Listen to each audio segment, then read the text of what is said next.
L'ONG américaine Médecins pour la paix va doter l'hôpital Nianankoro Famba de Ségou d'une banque de sang très bientôt. Le protocole d'accord de partenariat a été signé hier par l'ambassadeur du Mali à Washington. Cette action entre dans le cadre de la coopération sanitaire entre le Mali et les États-Unis.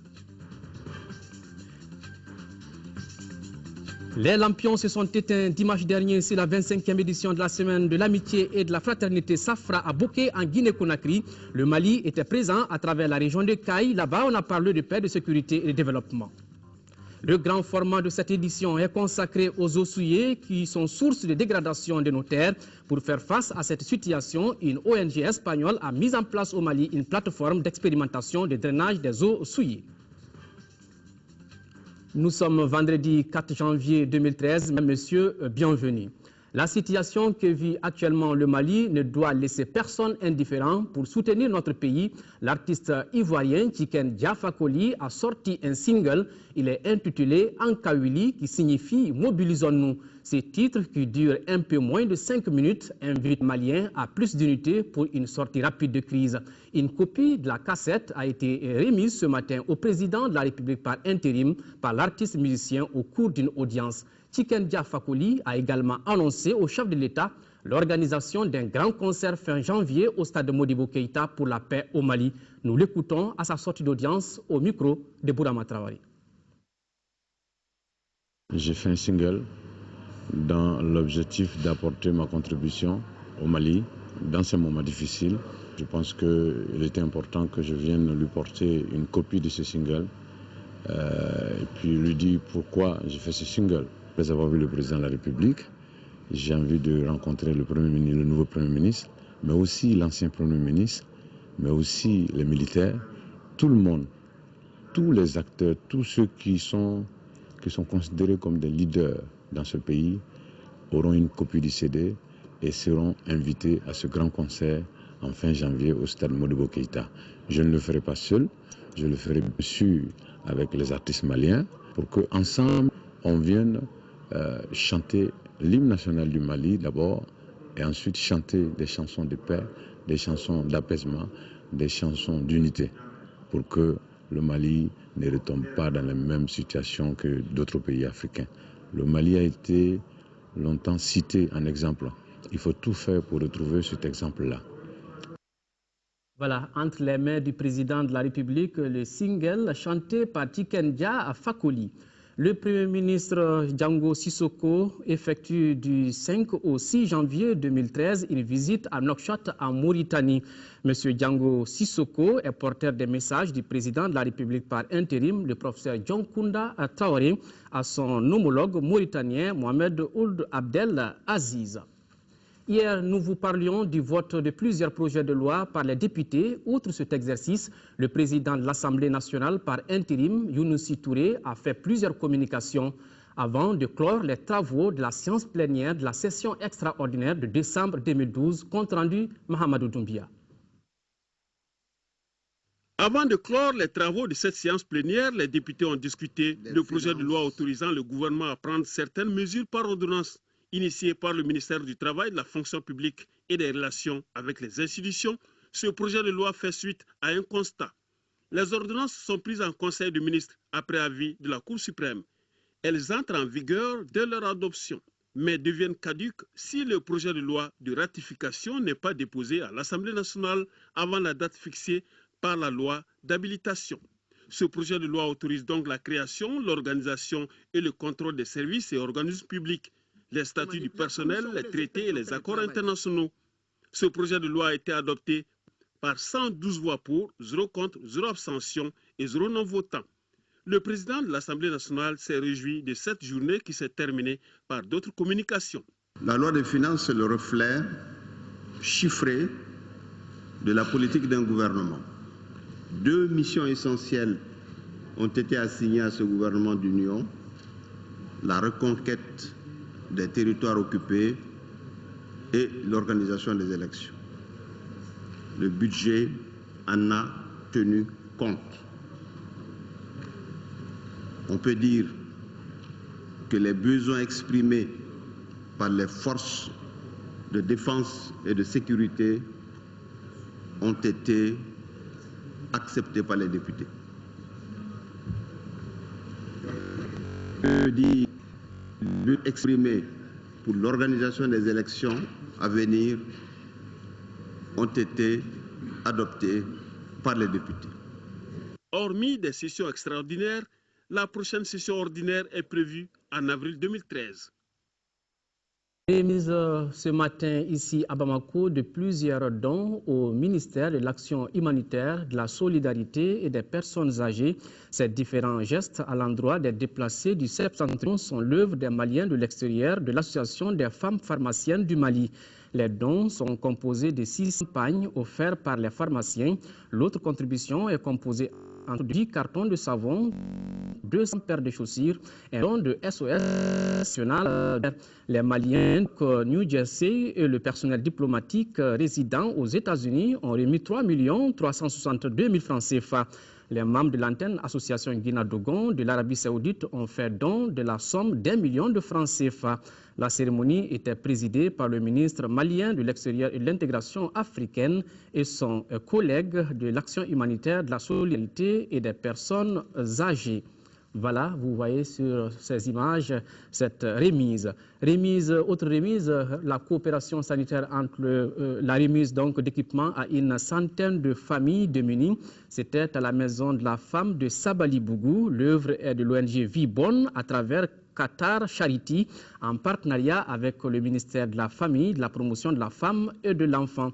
Le don est composé de 30 machines à coudre, 15 motos-taxis, 36 vaches laitières d'une valeur de 35 millions de francs CFA. Cette aide améliorera donc les conditions de vie des couches vulnérables. Elle sera répartie entre certaines femmes et jeunes de Caille. Donc, c'est ce que nous dit notre correspondant depuis Koulikoro. Voilà, vous voyez ces images. Je vous l'annonçais dans les titres, la coopération sanitaire entre le Mali et les États-Unis se renforce. L'ONG américaine Médecins pour la paix va doter l'hôpital Nianankoro Famba de Ségou d'une banque de sang dans les semaines à venir. Les équipements ont été envoyés ainsi qu'un lot d'autres matériels avant leur arrivée au Mali. L'ambassadeur du Mali à Washington a, au nom du gouvernement, procédé hier à la signature du protocole d'accord de partenariat. C'était au cours d'une cérémonie suivie par Salif Sanogo. En arrivant à l'ambassade du Mali à Washington, en ce jeudi après-midi, c'est une bonne nouvelle que le directeur de l'ONG Médecins pour la paix apporte aux populations de Ségou. À travers la signature de ce protocole d'accord de partenariat, son ONG, en collaboration avec le ministère de la Santé, s'engage à doter l'hôpital Nianankoro Famba d'une banque de sang. Les équipements ont déjà été envoyés vers la capitale des Balanzans et dans les semaines à venir, la banque de sang de l'hôpital sera fonctionnelle. En plus des équipements destinés à la mise en place de la banque de sang, l'ONG Médecins pour la paix va également offrir une centaine de nouveaux matelas ainsi que des palettes remplies de fournitures médicales d'urgence. Un geste qui a été salué à sa juste valeur par l'ambassadeur Keïta. Physicians for Peace is an international organization that really takes medical education. Les médecins du Physicians for Peace, en français les médecins du monde, essaie d'aider, c'est une ONG qui essaie d'aider les pays en développement, en besoin d'aide dans le domaine sanitaire. Et il y a 5 ans, on a été à Ségou en collaboration avec les villes du millénaire et la Croix-Rouge américaine. On a su qu'il y a un problème de banque de sang à Ségou. Et c'est à cette occasion qu'on a décidé de faire quelque chose pour la ville de Ségou. Et précisément l'hôpital Nianankoro Famba de Ségou. Au nom du gouvernement malien, l'ambassadeur Al-Mamoun Babalamine Keïta a tenu à remercier l'ONG américaine pour ce élan de solidarité qui arrive surtout à un moment où le pays en a le plus besoin. Autre élan de solidarité, la Fédération malienne des associations des personnes handicapées dispose désormais d'un nouveau cyberespace dénommé Handicyber. D'un coût de plus de 3 millions de francs CFA, il est le fruit de la coopération entre le projet Emploi et Intégration des handicapés pour le développement et l'Union internationale des télécommunications. À travers cette réalisation, l'UIT entend faciliter l'intégration sociale et économique des personnes handicapées. Abdraman Maïga. Les nouvelles technologies de l'information et de la communication sont de nos jours incontournables dans la formation et dans l'épanouissement de l'être humain. Elles permettent de réduire les barrières entre les personnes handicapées et les autres citoyens dans plusieurs domaines de la vie. C'est conscient de cet état de fait que l'Union internationale des télécommunications a mis à la disposition du projet Emploi et intégration des handicapés pour le développement un handi-cyber.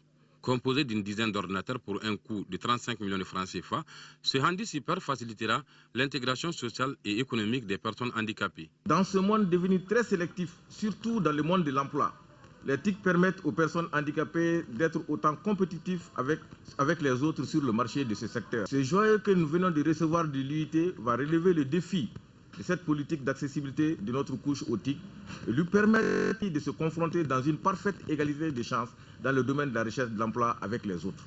Avec le don de ce cyberespace, l'Union internationale des télécommunications offre désormais aux personnes handicapées plusieurs facilités, parmi lesquelles le renforcement de leur capacité d'apprentissage, la réduction de l'inégalité entre les couches sociales et la possibilité pour les personnes handicapées de s'organiser tout en travaillant en réseau. Nous devons aussi nous assurer que les quelques 850 millions de personnes de par le monde vivant avec des handicaps de toutes sortes puissent avoir des outils adaptés à leur mode de vie afin qu'ils exercent pleinement leur rôle dans cette société.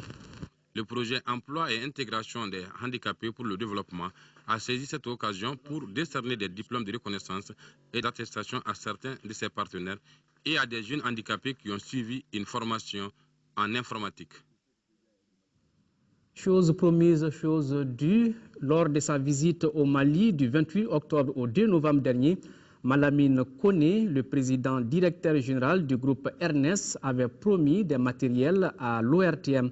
Désormais, c'est chose faite. L'ORTM, à travers son directeur général, a réceptionné cet après-midi des matériels comprenant des caméras, ordinateurs pour le montage et des maillots pour l'équipe de football de l'ORTM. Voilà, vous les voyez entre les mains du directeur général de l'ORTM, quelques matériels. Voilà, des maillots, l'ORTM, une équipe qui joue et qui gagne. Voilà, et des équipements qui vont bientôt rentrer dans la production. Parlons nouvelles technologies, précisément la migration vers le tout numérique. Le rendez-vous est fixé pour 2015. Le processus avance normalement sur le continent, mais depuis les événements du 22 mars, le Mali connaît quelques difficultés, notamment au niveau du financement des équipements. Une information donnée par le secrétaire général de l'UIT, l'Union internationale des télécommunications, Hamadoun Touré, l'a dit au micro de Ibrahim Traoré. Au niveau des agences d'émission telles que l'ORTM, évidemment, le problème se pose du financement des équipements. Et nous avons fait des études dans plusieurs pays qui montrent qu'on peut mettre en place un bon modèle de financement basé sur des crédits fournisseurs qui permettent seulement sur l'économie d'énergie de payer, de rembourser la dette aux fournisseurs au bout de 5 à 7 ans. Et donc, ces formules existent.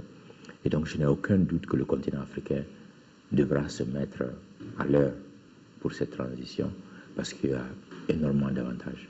Quelle est la part concrètement de l'UIT dans l'accompagnement de ce processus-là? Est-ce que l'UIT va fournir de l'argent? Non, le financement, on n'est pas une agence de financement, mais c'est une agence technique qui a élaboré toutes les normes et qui a fait toutes les normes techniques qui puissent permettre cette transition-là, de façon à ce qu'il y ait une fabrication à large échelle des équipements, de façon à ce que les coûts baissent, de façon on conseille les pays sur la mise en place de la politique de développement nécessaire. Cela est largement suffisant, mais aussi on amène les partenaires nécessaires pour qu'on puisse voir les modèles de financement. Le ministre de la Communication, porte-parole du gouvernement, a reçu ce matin les vœux de nouvel an des membres de son cabinet, des directeurs centraux, du personnel et du département. Le ministre Manga Dambélé a rappelé toute sa disponibilité à accueillir toutes les initiatives pour l'accomplissement de sa mission au sein du gouvernement de transition qui doit œuvrer à la libération des territoires occupés et à l'organisation d'élections générales. Le peuple malien a les moyens de surmonter les épreuves actuelles. C'est la conviction du président du Rassemblement pour le Mali RPM. Ibrahim Boubacar Keïta a rencontré hier la presse nationale et internationale pour partager avec elle son point de vue sur l'évolution de la situation au Mali. IBK estime que la tenue des concertations nationales s'impose. Il invite pour cela les autorités de la transition à respecter leur engagement pour ne pas rater le cours de l'histoire. Ibrahima Traoré.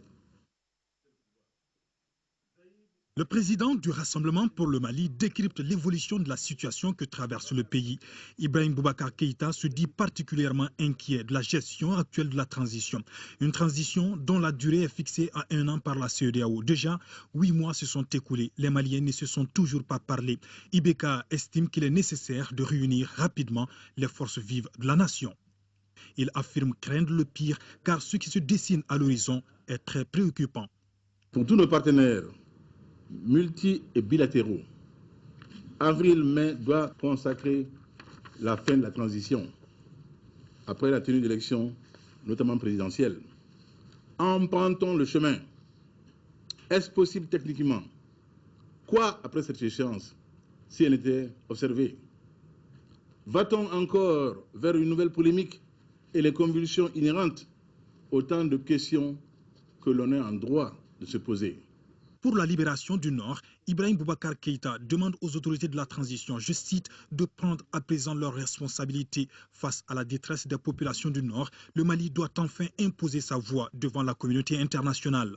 Attention, encore une fois, ne jouons pas avec la sensibilité d'un peuple déjà meurtri, bafoué. Nul ne peut et ne doit décider en lieu et place du Mali. Nul. Oui aux négociations, oui au dialogue, mais sous autorité malienne, sous l'égide de ceux en charge légale aujourd'hui de gérer la transition au Mali, avec l'appui possible de facilitateurs dûment accrédités. Il ne s'agit point d'un souverainisme hors de saison, mais d'une question de principe universel.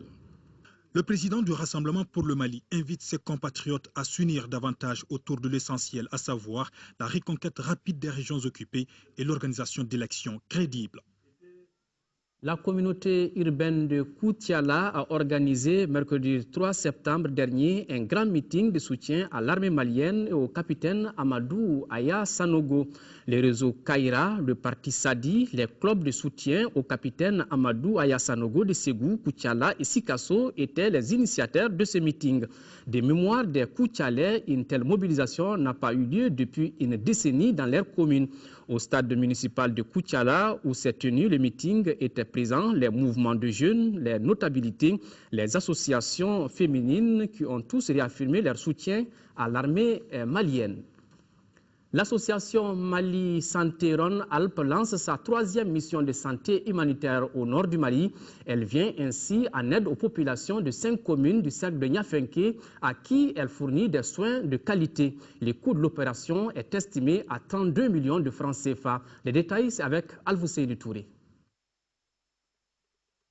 Léré, Dianké, Dofana, Atara et Sompi sont les communes bénéficiaires de cette 3e opération sanitaire à portée humanitaire exécutée par l'ONG nationale SMARA, Santé Mali Rhône-Alpes. Il s'agit là de la réponse santé de cette association face au défi de l'occupation. Les centres de santé communautaires ainsi équipés connaissent un véritable engouement. Depuis le début de la crise, la plus grosse partie des interventions était axée sur les districts sanitaires et les hôpitaux régionaux. Donc le niveau périphérique était un peu le parent pauvre des actions.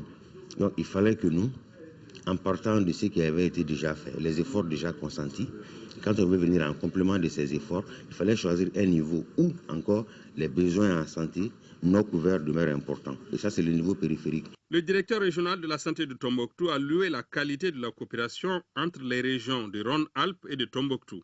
Une coopération qui a 26 ans d'existence et dont les actions sont prioritairement tournées vers les domaines comme la vaccination, la santé maternelle, la santé scolaire, l'ophtalmologie et l'appui à la lutte contre la tuberculose. Je suis content que SMARA puisse s'engager à lever des missions humanitaires avec des jeunes très courageux, n'est-ce pas, pour aller et relancer les activités de santé au niveau des SESCOM qui ne fonctionnent pas.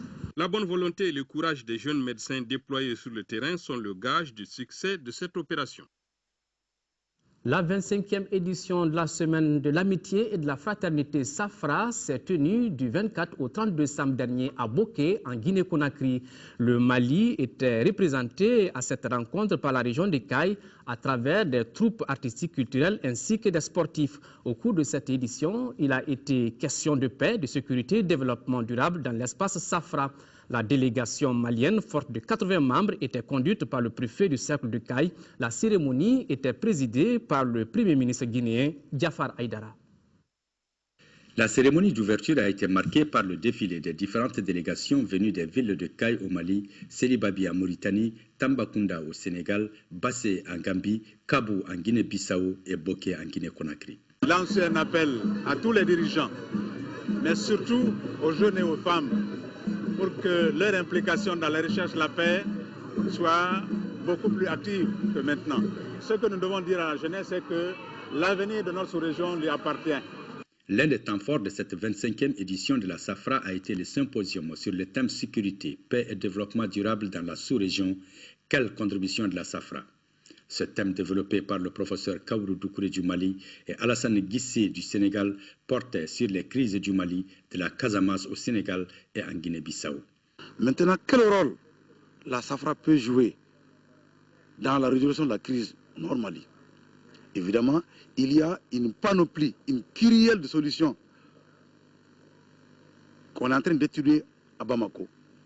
Il faut rappeler que la Semaine de l'Amitié et de la Fraternité a été lancée il y a 32 ans par la coopération des jeunesses transfrontalières du Mali, du Sénégal et de la Mauritanie pour favoriser le brassage entre les jeunes de ces pays et promouvoir l'intégration sous-régionale, vecteur de développement. La Safra a été positive.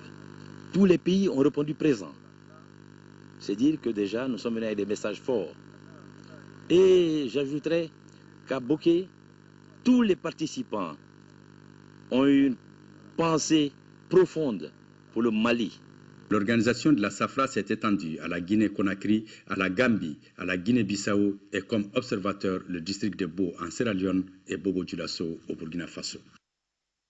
260 millions CFA, c'est le montant investi par l'État malien pour la construction du palais de justice de Kita. L'infrastructure comprend 20 bureaux et 2 salles d'audience avec une capacité de 100 places chacune. L'édifice, inauguré hier par le ministre de la Justice, offre un cadre idéal de travail pour les juges, magistrats, greffiers et secrétaires de greffe. Envoyés spéciaux à Kita, Chérif Moulay, Adama Djimde. Cet imposant bâtiment servira désormais de tribunal de première instance de Kita. Financé pour 260 millions de francs CFA sur le budget national, l'infrastructure offrira de meilleures commodités de travail pour un personnel qui a travaillé dans des conditions inconfortables. Si juges, greffiers, avocats, huissiers s'agglutinaient pour les besoins des audiences publiques dans une salle mal aérée, cet édifice offre au personnel de la justice 20 bureaux spacieux, 2 salles d'audience conviviales ayant chacune une capacité de 100 places. Population de Kita, je demande à chacun de vous de les protéger comme son bien personnel. Ce message a été bien saisi par la population de Kita car les jeunes se sont engagés à défendre les édifices publics. En effet, le 15 juillet 2009, certains services dont la justice avait fait l'objet de saccages par la population. Le maire s'est publiquement confessé. Les événements qui ont abouti à la destruction de l'édifice que nous inaugurons aujourd'hui, la réflexion appartient désormais aux erreurs de l'histoire de Kita. Je vous assure que ce genre d'événements ne se reproduiront plus à Kita. Ces gestes forts s'inscrivent dans le cadre du renouveau de l'action de la justice. Par ailleurs, Malik Koulibaly a demandé aux usagers de la justice de prendre soin de cet édifice. Ces derniers ont en retour émis l'idée de voir le palais de justice doté d'un véhicule. Réponse du ministre, quand les moyens de l'État le permettront. Le comité syndical de l'Institut national de formation en sciences de la santé INSSS est en grève depuis 48 heures. L'arrêt de travail est intervenu après plusieurs tentatives de négociation avec la direction générale de l'Institut. Le secrétaire général adjoint du comité syndical de la structure veut informer l'opinion nationale sur la situation. Lassana Keita explique les raisons de la grève. Il est au micro de notre reporter Agibou Kouloubadi. Les 27 et 28 décembre passé, on a été au niveau du cabinet du ministre de la Santé pour la conciliation. Donc 15 points faisaient l'ordre du jour. Donc sur les 15 points, il y a eu entente sur 13, dont 10 par la concession du comité syndical et 3 la concession de la direction. Un point saillant même de notre concession, c'est que le personnel vacataire qui vient enseigner au sein de l'Institut national de formation en sciences de la santé, les indemnités des heures de cours supplémentaires de ces enseignants vacataires de l'année 2011-2012 jusqu'à présent n'a pas été payées. Mais nous, on a fait une concession pour que les choses puissent aller au mieux, parce que c'était l'un également aussi des points saillants de notre doléance. Mais les 2 points qui n'ont pas été satisfaits sont les suivants. D'abord, il y a certains personnels qui sont en formation chez nous, des formations diplômantes. On a demandé à ce qu'ils soient relevés de leur poste. Jusqu'à aujourd'hui, ça n'a pas été fait par la direction. Ensuite, également, le paiement de nos frais de secrétariat, des concours et des examens nationaux. Donc, on demande l'application des textes en vigueur par rapport maintenant au paiement de ces secrétariats, de concours et d'examens nationaux. Santé et sport, la transition est toute trouvée. Le championnat national de Ligue 1 est déjà à sa 7e journée. Le constat est que le champion en titre peine à s'imposer. Il est tenu de nouveau en échec, 0 but partout par l'AS Real de Bamako. La seconde affiche, Jeanne d'Arc Nyanan de Koulikoro, est reportée pour faute de lumière au stade Modibo Keïta à Djoumatina. Plus les journées passent, plus le champion en titre a du mal à enchaîner des victoires. Après avoir été tenu en échec successivement par l'USFAS et le CSK, le Djoliba Athletic Club vient de concéder un autre match nul, cette fois-ci face à l'AS Real de Bamako. Un partage de points qui pouvait aboutir à un tout autre résultat, si d'aventure la concentration qui était des mises au tout début de ce derby de la capitale n'avait pas fait défaut aux acteurs. Les occasions de but se créent de chaque côté, mais la réussite n'est pas au bout. À celle-ci s'ajoute la grosse performance des 2 portiers qui ont su garder leur cage inviolée tout au long du match. C'est nul perçu à la fois comme un bon résultat pour les uns et une déception pour les autres. Le Djoliba, c'est comme le Real, parce que nous sommes les mêmes joueurs, on joue dans le même championnat. Donc il faut qu'on s'accroche. À défaut de 3 points, il faut qu'on prenne le match nul. C'est notre objectif. On a très déçu surtout du manque d'efficacité de mes attaquants.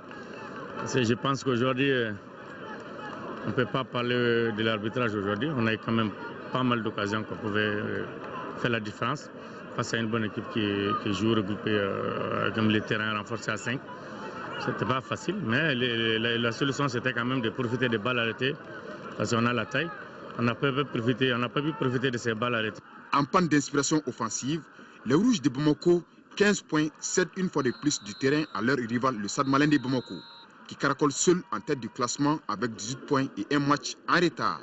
En seconde heure, la rencontre qui devait opposer la Jeanne d'Arc de Bamako au Nyanan de Koulikoro n'a pas pu se jouer pour faute de lumière, car à l'heure du match, les électriciens du stade Omnisport de Modibo Keïta étaient absents. Un corps sain dans un esprit sain, dans un milieu sain, nous arrivons au grand format de cette édition. Les sols et les eaux sont aujourd'hui souillés à cause des rejets des déchets liquides suite aux activités économiques comme la teinture. Face à cette menace, l'ONG espagnole MZC, en collaboration avec les services techniques, a mis en place une plateforme d'expérimentation de drainage des eaux usées. Près de 90 femmes bénéficient directement de ce projet. Le dossier est signé Garibou Pérou. Pour la protection de l'environnement, la gestion des déchets issus de la teinture est compliquée car le secteur est resté longtemps dans l'informel.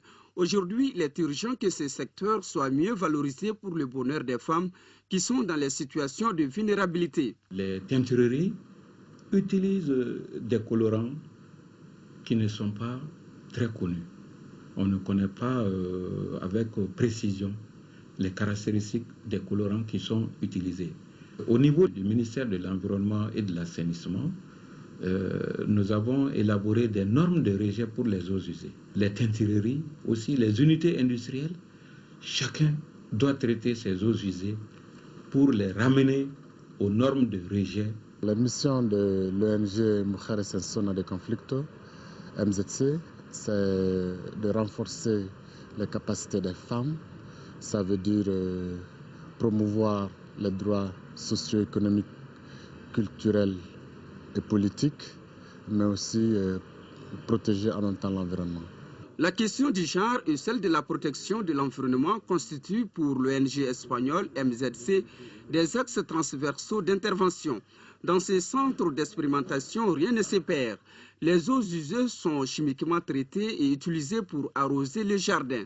Nous avons vu la nécessité de les accompagner afin de les amener à protéger l'environnement à travers leur activité qui est tant importante pour elles et pour toute la communauté qui est la teinture. Le charbon actif qu'on a amené avec les matériels d'ici qu'on a mis dans cette baril.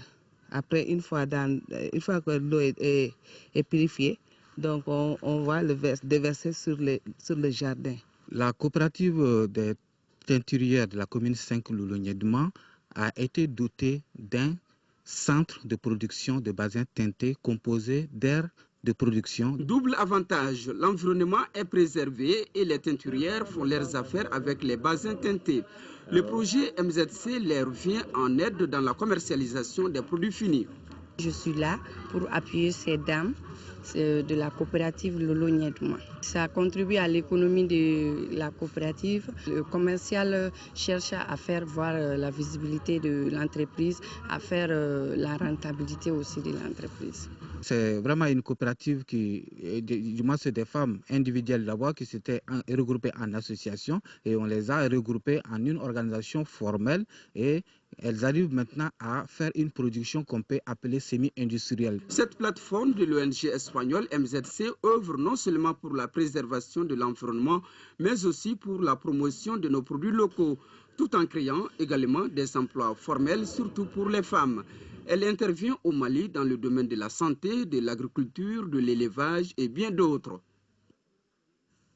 L'ORTM est en deuil. Madame Diawara Fanta Traoré, documentariste à la bandothèque de l'ORTM admise à la retraite en 2007, n'est plus décédée le mercredi dernier. Ses obsèques ont eu lieu ce vendredi au Badialan 3. Elle a été accompagnée à sa dernière demeure par une foule composée de parents, d'amis, de collaborateurs et de nombreuses personnalités. Fademba Keïta.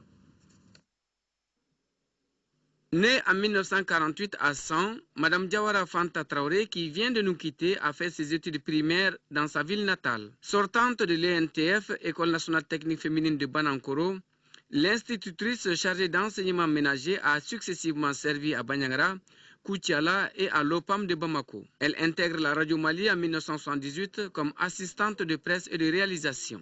Avant de faire valoir ses droits à la retraite, en décembre 2007, elle était documentaliste à la bandothèque de l'ORTM. Lorsque nous avons terminé notre formation et au moment où nous avons commencé le stage au niveau de l'ORTM, je l'ai trouvée au niveau de la bibliothèque.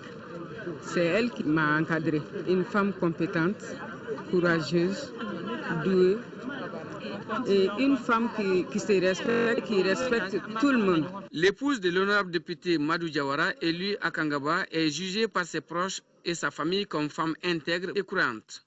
La personne que nous venons de perdre a joué la première dame de la famille. Par les temps qui courent, elle a joué correctement son rôle. Elle l'a fait selon nos traditions. Elle a créé un lien fort entre les différents frères. Elle a supporté la famille selon nos valeurs sociétales. C'est ce qui l'a motivée toute sa vie. En dehors des valeurs sociétales, elle était une très grande croyante. Elle a cru en Dieu toute sa vie et tout ce qu'elle faisait, elle se confiait qu'à Dieu. Madame Diawara Fanta Traoré, qui repose désormais au cimetière d'Amdalaï, laisse derrière elle un mari, 4 enfants et de nombreux parents, amis et sympathisants inconsolables.